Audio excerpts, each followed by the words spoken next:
Pass করছে না কেন? প্রশ্ন করুন না।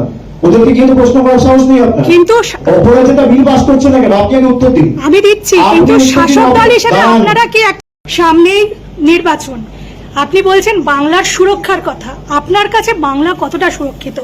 আমরা জানি যে দীর্ঘ বছর ধরে, বিগত 5 বছর ধরে বাংলা হয়তো অন্যভাবে লোকের কাছে পরিচিত বা মানুষের কাছে। শিক্ষক নিয়োগ দুর্নীতি থেকে শুরু করে দুর্নীতির নামটাই বাংলার কাছে সব থেকে বড় একটা সুনাম বা মানুষের কাছে পরিচিতি পেয়েছে। সেই সুনামটা বা এই দুর্নামটা কাটানোর জন্য আপনি আগামী নির্বাচনের জন্য কি কি ব্যবস্থাপনা গ্রহণ করতে চান? যদি কোথাও কোনো রকম কোনো অভিযোগ থেকে থাকে, আমরা কি ব্যবস্থা নিয়েছি না নিইনি, আপনি আগে সেটা দেখুন।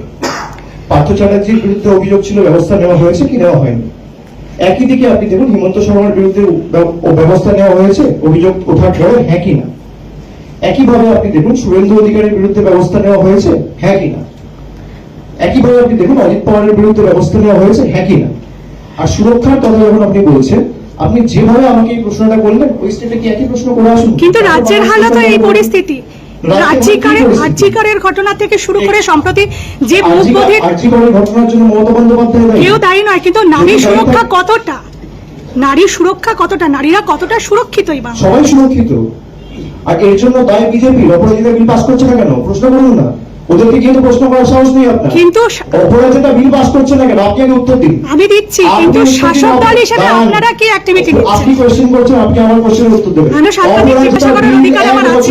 প্রেসিডেন্টের কাছে আটকে পড়ে আছে কেন? জবাব কে দেবে? কিন্তু তার আগে এই ঘটনাগুলো ঘটেছে, তার দায়িত্ব কার? দায়িত্ব তো রাজ্যেরও থাকে। অপরাজিতা বিল কেন আটকে পড়ে আছে? সেটা তো আপনার অনেক বড় স্টেপ নিয়েছে। আগে আপনি প্রশ্ন করবেন, উত্তর নেবেন, তারপর আমাকে প্রশ্ন করবেন। একজন সাংবাদিক হিসেবে জিজ্ঞাসা করলাম, তো আপনি উত্তর দিন।